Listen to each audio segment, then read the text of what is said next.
Mesdames et messieurs, ladies and gentlemen, veuillez accueillir, please welcome Fabien Derville, Arnaud Leroy en conversation avec In Conversation with Nick Mulhall.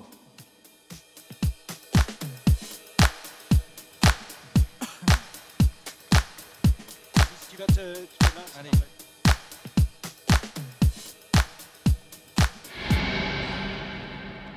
Bonjour à tous et bienvenue à cette séance où nous allons explorer comment la mobilité intelligente et l'économie circulaire peuvent bien fonctionner ensemble et pourquoi c'est une nécessité importante. Je suis ravi d'être accueilli par nos deux conférenciers aujourd'hui. Nous avons Arnaud Leroy, président directeur général de l'ADEME, l'Agence française de l'environnement et de la maîtrise de l'énergie, et Fabien Derville, président de Mobivia, qui est le leader européen de l'entretien et de l'équipement des véhicules multimarques et qui détient des marques, des entreprises bien connues comme Noroto et Midas. Arnaud Leroy, on va commencer avec vous. Pourquoi est-il nécessaire, selon vous, d'associer la mobilité intelligente et l'économie circulaire pour répondre aux grands défis environnementaux auxquels nous devons faire face? Écoutez, bonjour à toutes et tous. Important d'associer, parce qu'on a peut-être un enjeu devant nous qui dépasse largement la mobilité intelligente, qui est la finitude des ressources.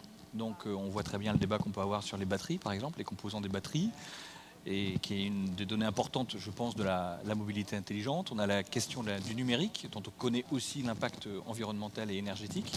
Et on voit très bien que quand on combine les deux, on a quand même un sujet de compétition à terme avec d'autres secteurs. Donc il faut regarder ça. Je pense qu'on a des nouveaux modèles économiques sur lesquels on reviendra peut-être tout à l'heure qui commencent aussi à émerger. Mais on a surtout à gérer la problématique des ressources. Je crois que l'économie circulaire permet, normalement, de pouvoir avoir quand même un pilotage de la question ressources qui permet de se projeter pour des sociétés avec un modèle économique plus robuste et d'un point de vue environnemental sur quelque chose de beaucoup plus soutenable pour la collectivité. Alors, Fabien Derville, pour un acteur privé, quels sont les grands enjeux de cette tradition, de cette transition, et comment est-ce qu'une entreprise comme Mobivia peut répondre à ces défis? Bonjour à tous et bonjour à tous. C'est une bonne question parce que Mobivia est une entreprise qui est née de Noroto, qui est une enseigne d'après-vente automobile. Et clairement, on est né du rêve américain.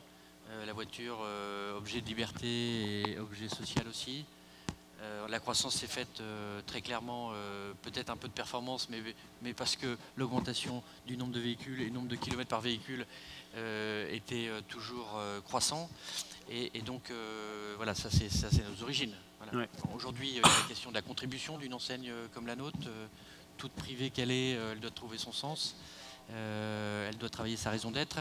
Et donc, on est devant cet enjeu qui est de servir, en créant de l'emploi, servir des clients et puis servir la société au sens large. Et de ce point de vue-là, on intègre dans nos stratégies le fait qu'il y a un enjeu environnemental maintenant, ce qui n'était pas compris il y a 20 ans ou 30 ans, un enjeu environnemental dû au climat, au carbone, et un enjeu aussi que je voudrais citer qui est celui social. Je ne vais pas m'attarder sur le sujet des gilets jaunes pour ce qui concerne la France, mais voilà, il y a un enjeu d'accès à la mobilité, tout simplement l'accès ou les limites par le coût de la mobilité. Donc voilà, deux enjeux pour nous qui font qu'on revisite nos stratégies, qui est l'enjeu environnemental et l'enjeu économique et social. Et justement, vu vos origines, vous voyez cette transition comme un risque ou une opportunité? Il y a les deux.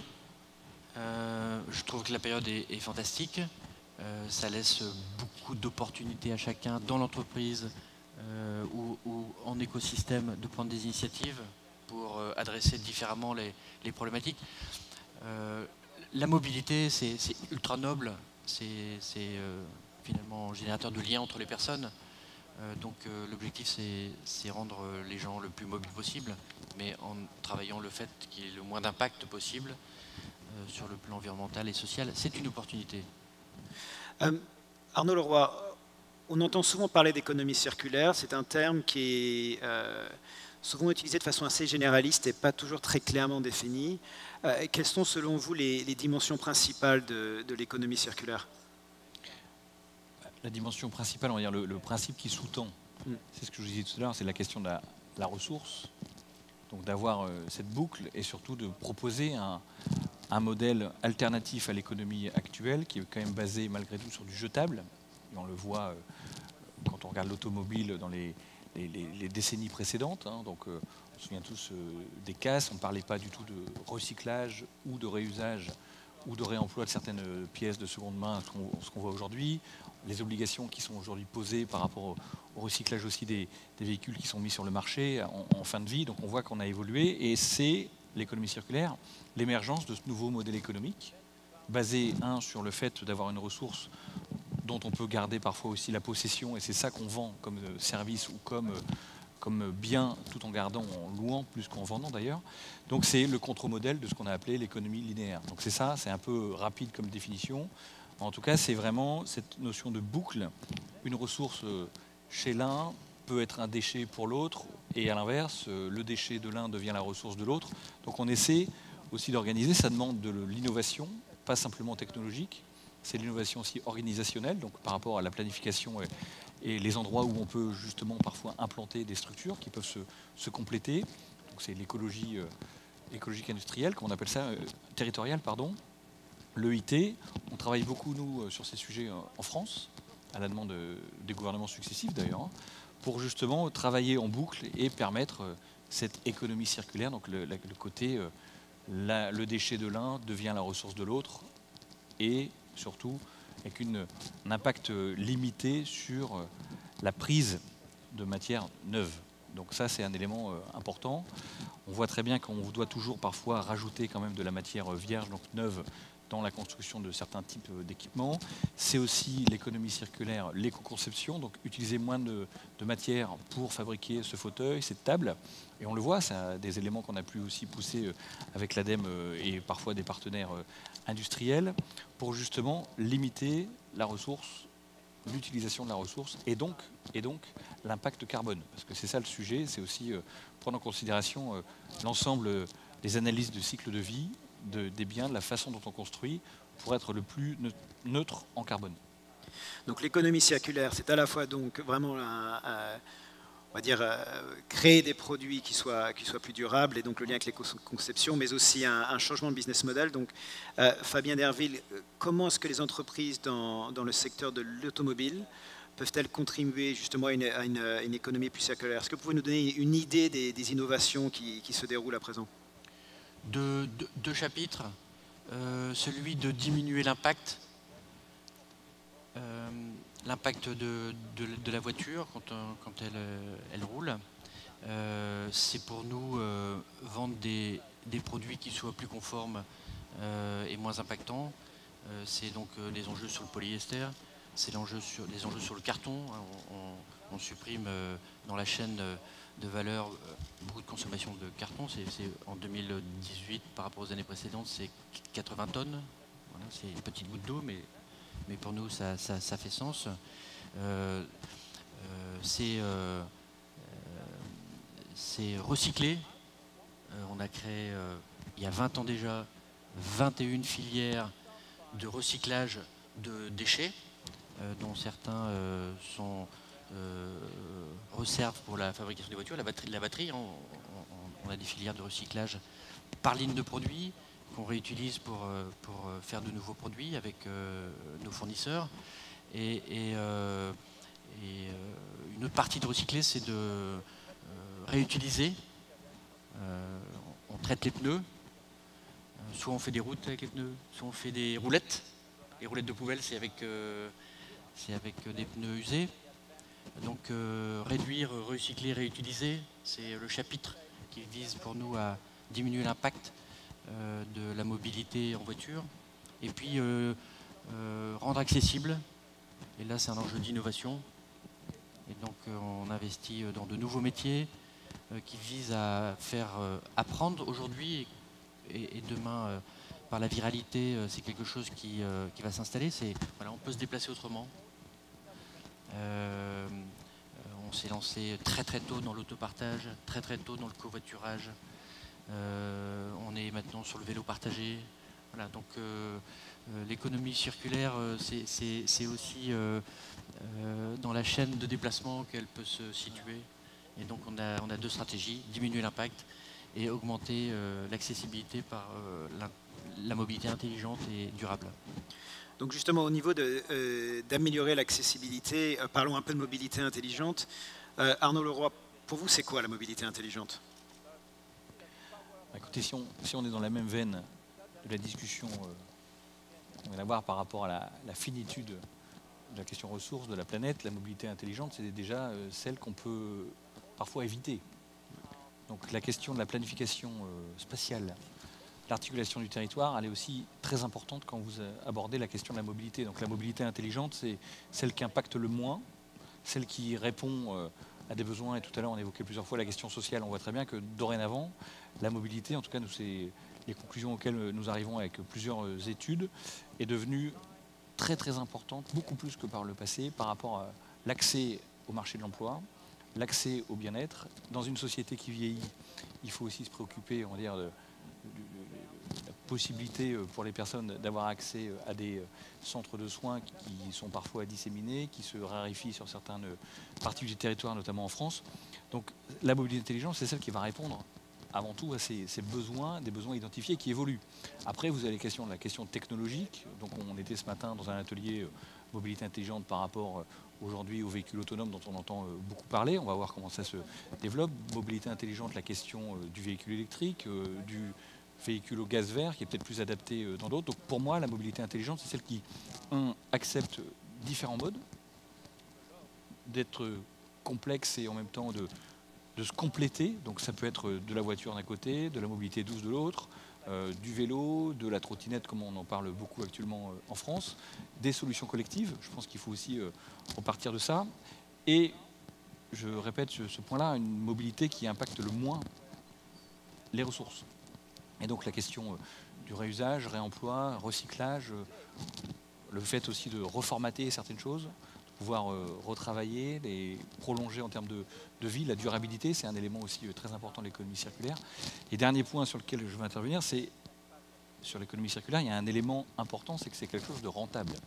Je pense que c'est surtout ça. Pendant très longtemps, ça a été présenté comme quelque chose d'assez militant et qui n'avait peut-être pas nécessairement les codes de rentabilité de l'économie classique.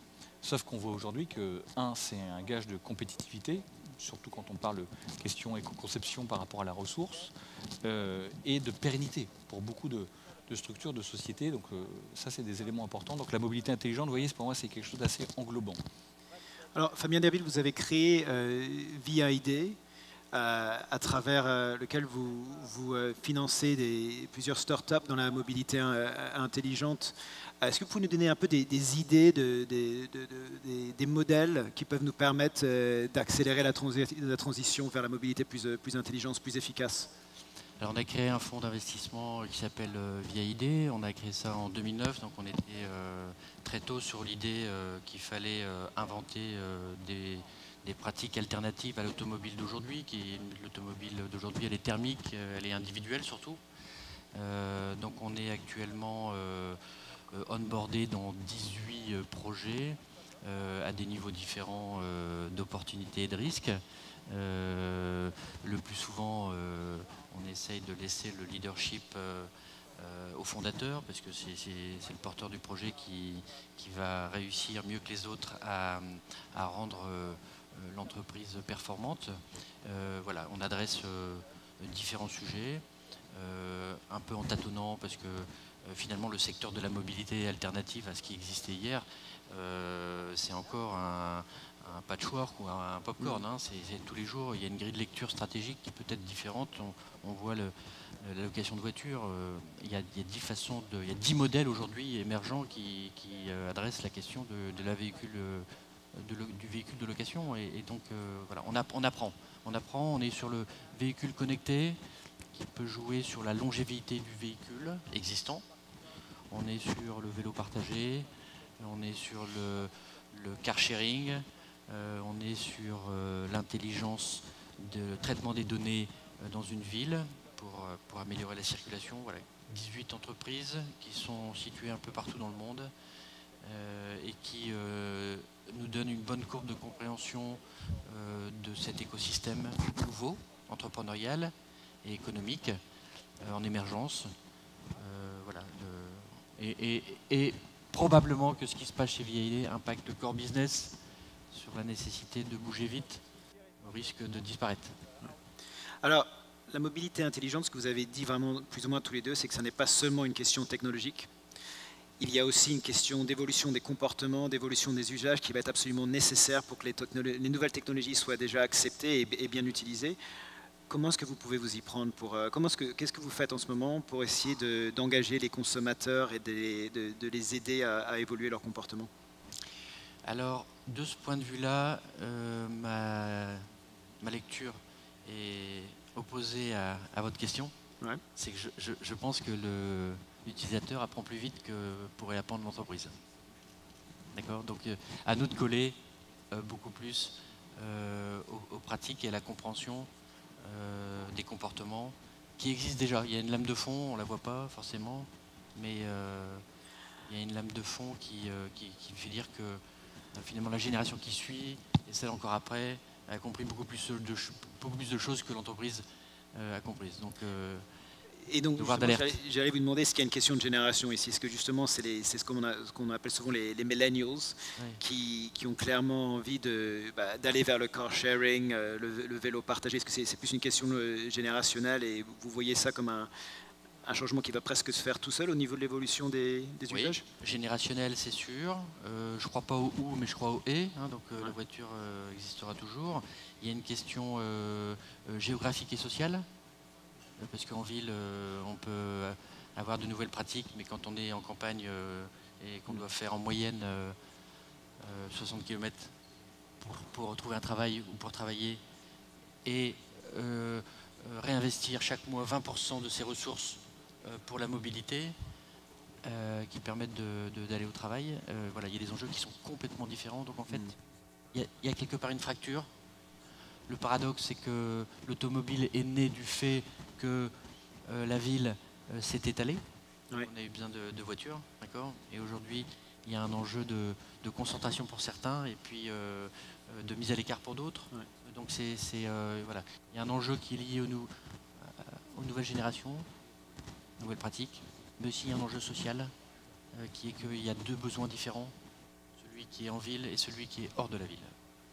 Alors justement, Arnaud Leroy, si l'on veut réussir cette transition d'un point de vue environnemental, social et économique, quels sont les grands défis à relever pour demain?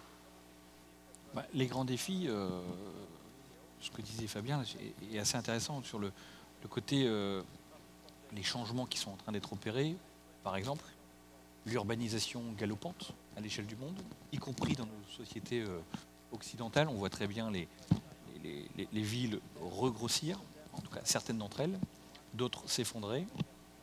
Donc comment vous répondez à la demande de mobilité dans un phénomène comme ça? Et ça ne concerne pas que les millennials qui veulent certainement vivre en centre-ville, ils veulent accéder à de la culture, de l'animation, parfois aussi les sociétés ont eux-mêmes repris le chemin des centres-villes, donc le travail est dans les grands centres urbains, mais vous avez aussi les aînés qui veulent, une génération qui arrive aujourd'hui à la retraite, qui a envie parfois de quitter une zone périurbaine pour revenir en centre-ville, parce qu'il y a accès à la culture, que c'est là qu'on va aussi un peu plus s'épanouir.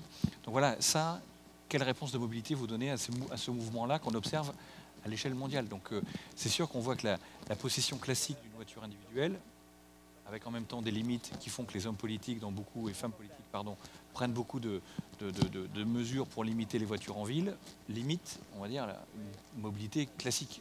Donc ça, c'est une réalité qu'on voit aujourd'hui à des vitesses différentes selon les territoires. Donc ça, c'est un élément important et je pense qu'il faut vraiment faire un petit peu du participatif pour imaginer quels seront les modèles demain d'utilisation de la mobilité. Alors comment faire? Moi, je crois qu'il y a quand même un enjeu budgétaire, il ne faut pas se voiler la face, il faut accompagner des gens. Il faut accompagner aussi des collectivités, parce qu'on voit très bien que la mobilité intelligente nécessite des investissements conséquents, ne serait-ce que mobilité intelligente, on parle de vélo, on parlait tout à l'heure du vélo qui soit électrique, à hydrogène demain, ou d'autres mobilités douces qui nécessitent des infrastructures séparées de la route si on veut le faire en toute sécurité, c'est de l'investissement. On veut des véhicules autonomes ou semi-autonomes, il faut donc modifier la route, tout bêtement. On veut moins de stationnement pour justement mettre un peu plus d'intensité sur l'usage des véhicules. Donc il faut qu'on reformate. Donc, vous voyez, il y a quand même un enjeu budgétaire qu'il ne faut pas minorer. Moi, je fais partie de ceux qui pensent qu'on doit vraiment se donner les moyens budgétaires, parfois même faire quelques entorses à quelques règles européennes, pour justement accompagner ce mouvement, parce que s'il y a une réalité économique, il y a aussi une réalité budgétaire en termes d'infrastructures et qu'il faut pouvoir accompagner. Et vous pensez en particulier aux territoires qui sont mal desservis, aux territoires peu denses en particulier? Pas nécessairement. Je pense que vous prenez des grandes métropoles aujourd'hui, vous avez des enjeux d'investissement. Donc pendant très longtemps, on a eu de l'investissement sur du transport collectif. On construisait un métro, du tram. Aujourd'hui, quand vous voulez par exemple faire des garages à vélo sécurisés dans une petite ou à la fin d'une ligne de tram, c'est de l'investissement, ça coûte. Vous voulez reformater pour justement travailler sur des pistes cyclables sécurisées, voire des nouveaux parkings où vous allez proposer une multitude de services, aussi bien de la mobilité électrique ou de la maintenance, des choses comme ça, du carpooling, car sharing. Donc voilà, il faut aussi aménager certains éléments. Donc ça serait, et on l'a bien vu en France quand il y a eu les sujets Autolib, qu'on a pu regarder de près, ça nécessitait beaucoup d'investissement. La création d'un réseau de bornes de recharge, c'est de l'investissement.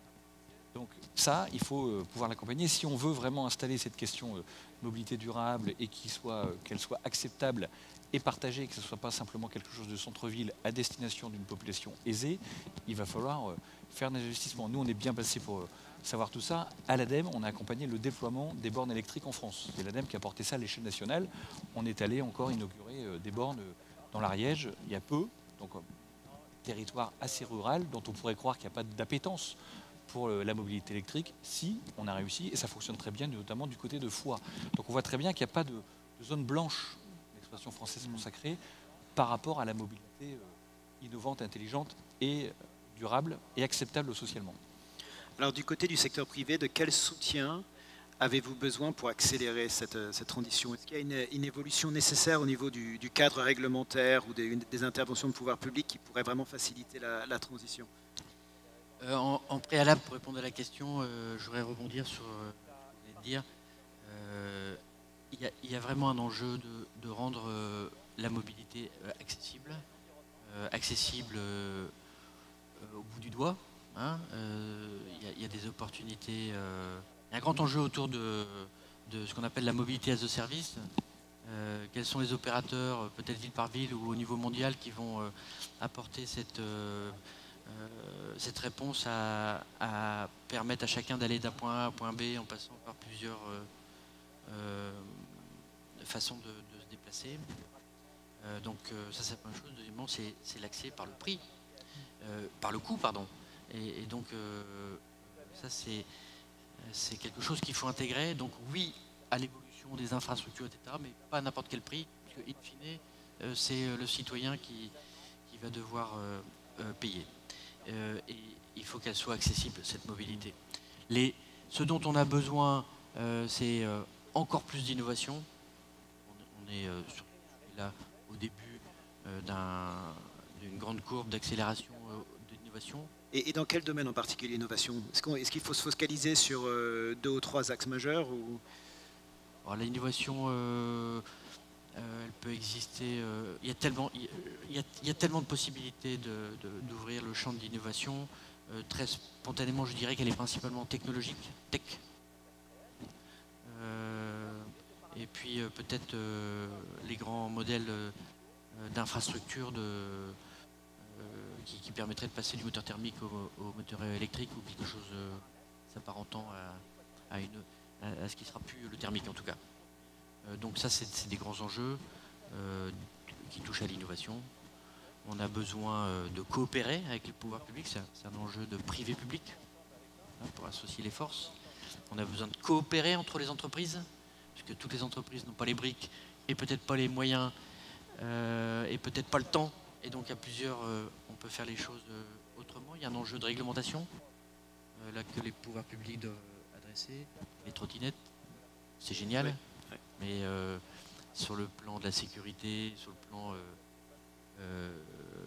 j'ai envie de dire de l'impact visuel, c'est tout de même un désastre. Okay, oui, j'en ai fait l'expérience à Paris récemment. Okay. Ouais. Moi je trouve que c'est génial, il faut juste réglementer la chose, accepter le temps long, parce qu'il y a des innovations qui demandent du temps. Je pense à l'électrique. On ne connaît pas la durée de vie vraiment d'un moteur électrique. Donc peut-être que ça va transformer la longévité de la voiture. Donc il faut du temps long.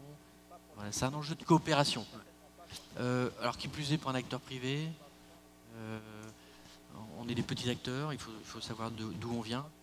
Et donc l'innovation, c'est de la coopération. D'accord, merci. Bon, on va devoir s'arrêter là. Je vous remercie tous de vous être joints à nous. J'espère que vous avez trouvé la conversation à la fois intéressante et utile. Et je vous demanderai de vous joindre à moi pour remercier nos deux conférenciers, Arnaud Leroy et Fabien Derville. Merci. Merci.